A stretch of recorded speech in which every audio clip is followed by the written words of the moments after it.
Good morning students. आज electrical 210 management subject में chapter 12 start करने जा रहे हैं। इस चैप्टर की हेडिंग है मजदूरी और प्रोत्साहन, वेजेस एंड इंसेंटिव्स। इंडस्ट्री में काम के बदले, समय के बदले या दोनों के बदले या कोई और प्रकार से किस प्रकार से मजदूरी दी जाती है, तो इस प्रकार से मजदूरी क्या होती है, मजदूरी की आदर्श व्यवस्था क्या है। 2 लेक्चर में हम इस चैप्टर को पढ़ेंगे। पहला लेक्चर जो है उसमें हम सबसे पहले डेफिनेशंस ऑफ वेजेस पढ़ेंगे। विभिन्न चिंतकों ने जो मजदूरी की परिभाषाएं दी है वो पढ़ेंगे। उसके बाद जो बोर्ड ऑफ टेक्निकल एजुकेशन में बहुत इंपॉर्टेंट क्वेश्चन आपके आता है, requirements of a good wage system, एक अच्छी मजदूरी प्रणाली की आवश्यकताएं। कोई 10-15 बिंदु हम उसके पढ़ेंगे।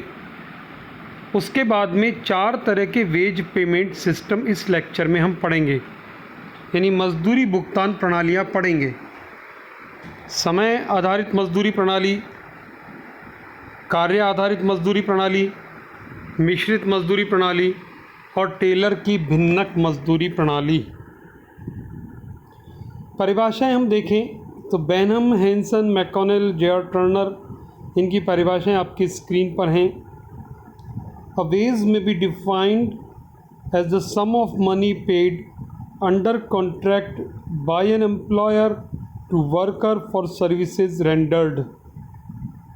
Wages is the payment to labor for its assistance to production. Wage rate is the price paid for the use of labor.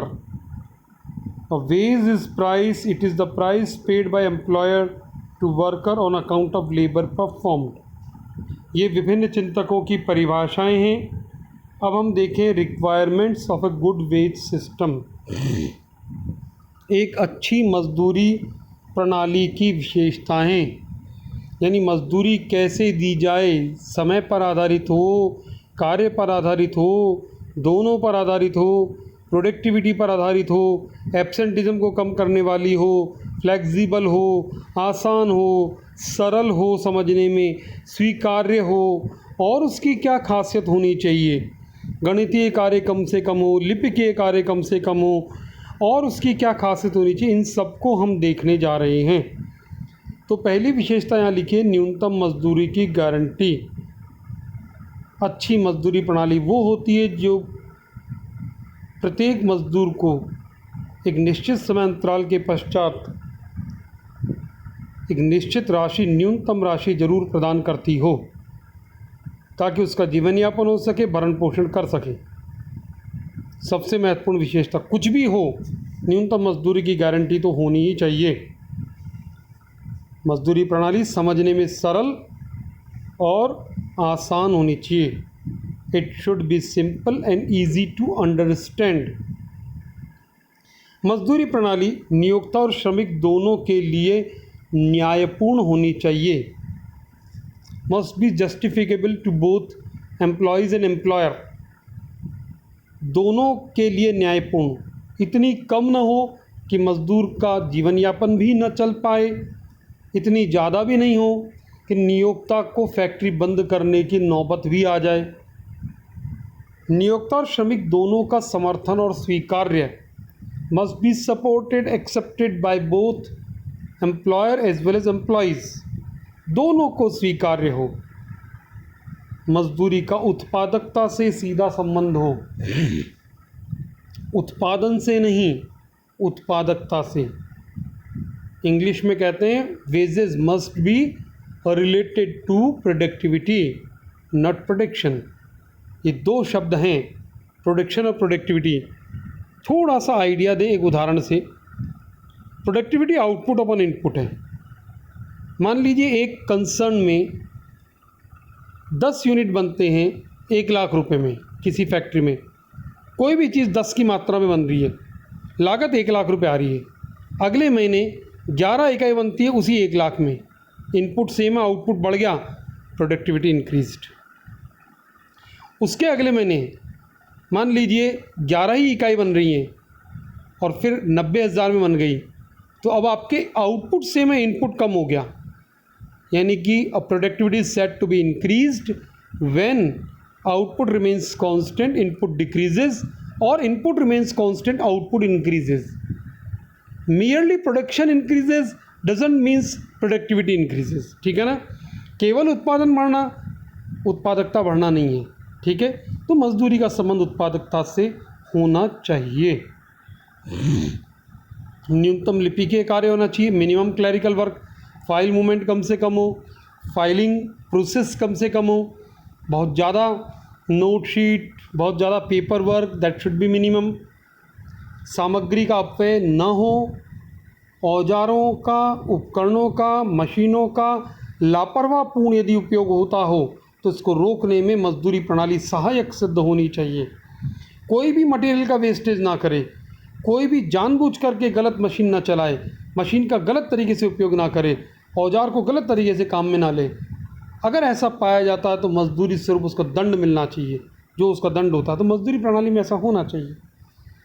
Budget और लागत नियंत्रण में सहयोग देने वाली हो, must assist in budget and cost control, लागत नियंत्रण में रहे।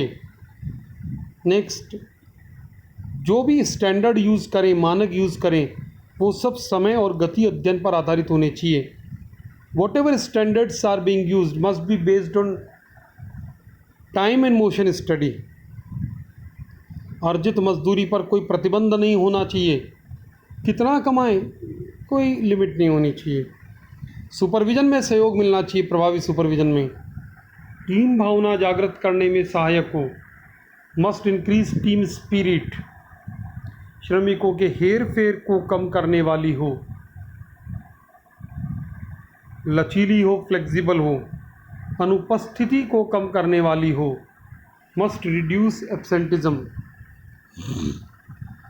मेथड्स ऑफ वेज पेमेंट, 4 प्रकार की मजदूरी प्रणाली: टाइम वेज सिस्टम, समय आधारित मजदूरी प्रणाली, पीस वेज सिस्टम, कार्य आधारित मजदूरी प्रणाली, combined time and piece wage system, समय और कार्य आधारित मिश्रित प्रणाली, टेलर की differential piece wage system, Taylor की भिन्नक कार्य मजदूरी प्रणाली। अब हम देखें एक एक करके समय मजदूरी प्रणाली को। टाइम बेस है तो नाम से स्पष्ट है, समय मजदूरी का यहाँ पर आधार है। इस प्रकार की प्रणाली में मजदूरी भुगतान के लिए समय को आधार माना जाता है। उत्पादन की मात्रा पर विचार नहीं किया जाता है, कितना प्रोडक्शन होगा, we will not consider that. श्रमिकों को निश्चित अवधि तक कार्य करने के लिए एक निश्चित राशि के भुगतान की गारंटी प्राप्त होती है। मजदूरी की गणना प्रतिदिन, प्रति घंटा, प्रतिपाक्षिक, प्रतिमासिक हो सकती है। इसको हम घर के उदाहरण से समझें।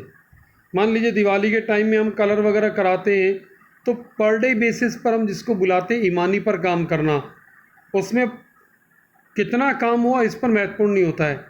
सुबह काम पर जितने भी निश्चित समय तय किया हुआ जब वो आए और शाम को 5 बजे जब वो जाए, उस बीच में जो उसने काम करा उस समय की उसको मजदूरी दी जाती है। इसके विपरीत यदि आप लेबर रेट पर देते हैं, स्क्वायर फुट के बेस पर देते हैं, तो उसमें फिर डे इम्पॉर्टेंट नहीं होते हैं, फिर आपका स्क्वायर फुट यानी वर्क इम्पॉर्टेंट होता है। ठीक है। नेक्स्ट, इसके लाभ बहुत स्पष्ट है, बहुत सा सरल है, समझने में आसान है, सिंपल है, इजी टू अंडरस्टैंड है। न्यूनतम मजदूरी की इसमें गारंटी है। समय पर जो दर है उसके कारण मूल्य को संतोषप्रद रूप में व्यक्त कर सकते हैं। समान मजदूरी के कारण इसको मजदूर भी पसंद करते हैं सामान्यतः, और श्रमिक संघ भी पसंद करते हैं। It is also liked by trade unions.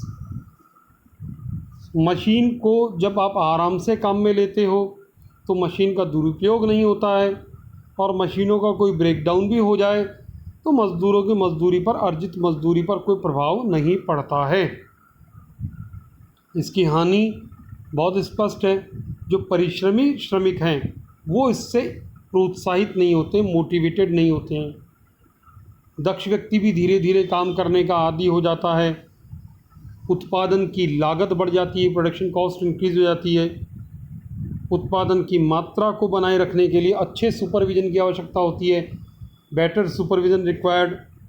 सुस्त श्रमिकों के लिए यह प्रणाली उचित रहती है। निष्क्रिय समय बढ़ जाता है, आइडल टाइम बढ़ जाता है। उद्योगों को हानि होने पर भी श्रमिकों को मजदूरी का पूरा भुगतान करना पड़ता है। अब कार्य इसकी उपयोगिता, समय मजदूरी प्रणाली की यूटिलिटी कहाँ पर है? ऐसे उद्योग जहाँ पर महंगी मशीनों, सामग्री का उपयोग हो, जहाँ पर कार्य की गुणवत्ता, क्वालिटी बहुत इम्पॉर्टेंट हो, जहाँ बेटर सुपरविज़न किया जा सकता हो। कार्य मजदूरी प्रणाली, नाम स्पष्ट है, it is piece wage system, work based system, यानी यहाँ मजदूरी का आधार कार्य है। जैसे लेबर रेट पर कॉन्ट्रैक्ट तो स्क्वायर फुट इम्पॉर्टेंट हुआ, ठीक है ना। तो इसमें दक्षता पर निर्भर रहने के कारण मजदूरी में वृद्धि होती है। इस प्रकार की प्रणाली होने पर श्रमिकों को अच्छी मशीनें, औजारों की आवश्यकता होती है, अतः वो उनको मेंटेन करते हैं अच्छी तरह से। इस प्रणाली के द्वारा रिस्पॉन्सिबिलिटी और सेल्फ कॉन्फिडेंस की भावना को बल मिलता है। बेटर सुपरविज़न रिक्वायर्ड नहीं रहता है। उत्पादन में वृद्धि होने के कारण पर यूनिट कॉस्ट कम हो जाती है। दोनों के मध्य रिलेशन बेटर रहते हैं। लिपिकी वर्क कम रहता है। जो टाइम बेकार जा रहा है उसकी मजदूरी नहीं देनी पड़ती है। कुशल और परिश्रमी श्रमिकों को ये आकर्षित करती है। लेकिन इसकी हानियाँ, आपको पर यूनिट कॉस्ट डिसाइड करनी हो, प्रति इकाई मजदूरी डिसाइड करनी हो। जैसे फैक्ट्री में कोई भी चीज़, स्कूटर बन रहा है, कार बन रही है, या कोई टीवी बन रहे हैं। अब चूँकि आपने रेट को, वेजेस को प्रोडक्शन से जोड़ दिया है, तो पर यूनिट कॉस्ट निकालना थोड़ा मुश्किल है। आसान तो नहीं है, मतलब असंभव नहीं है, पर मुश्किल है। अधिक कमाई के लालच में श्रमिक अपनी क्षमता से अधिक कार्य करते हैं, अतः उनके स्वास्थ्य पर प्रतिकूल प्रभाव पड़ता है। श्रमिक अधिक कार्य करने से नियोक्ता दर को कम कर सकता है, एम्प्लॉयमेंट रेट को कम कर सकता है, जिससे श्रमिक और नियोक्ता में मनमुटाव हो सकता है। नई भर्ती नहीं करे, जो लोग हैं उनको भी निकाल दे कि अपने आप प्रोडक्शन ज़्यादा करेंगे। अधिक उत्पादन के कारण कुछ श्रमिकों को नौकरी से हटा सकते हैं। अब एक कमी ये भी आती है, जब ज़्यादा प्रोडक्शन हो गया तो डिमांड कम हो जाती है, तो हानि हो सकती है। फिर अत्यधिक और जल्दी काम करने की कोशिश में मटेरियल का वेस्टेज होता है, दुर्घटना के चांसेस बढ़ जाते हैं, क्योंकि लेबर रिस्क लेती है, जल्दी जल्दी काम करती है और कई बार सेफ्टी रूल्स को वायलेट कर देती है।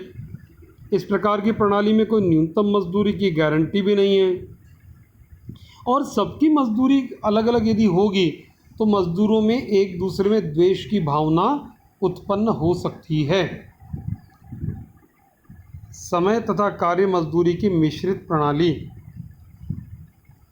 इस प्रकार की प्रणाली अधिक कार्य करने के लिए प्रोत्साहन प्राप्त होता है, न्यूनतम मजदूरी की गारंटी भी होती है, उत्पादन के ऊपरी खर्चे, ओवरहेड्स कम हो जाते हैं। हानि, इस प्रकार की प्रणाली में मजदूरी की दर को सावधानीपूर्वक डिसाइड करना पड़ता है। गुणवत्ता स्तर पर नियंत्रण रखना आवश्यक होता है। जॉब कार्ड रखने से लिपिक का कार्य बढ़ जाता है।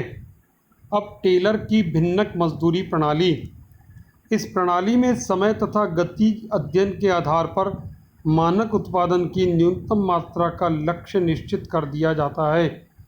यानी सबसे पहले आप ये डिसाइड कर लेते हैं कि मिनिमम कितना प्रोडक्शन होगा, किस बेस पर? टाइम एंड मोशन स्टडी के बेस पर।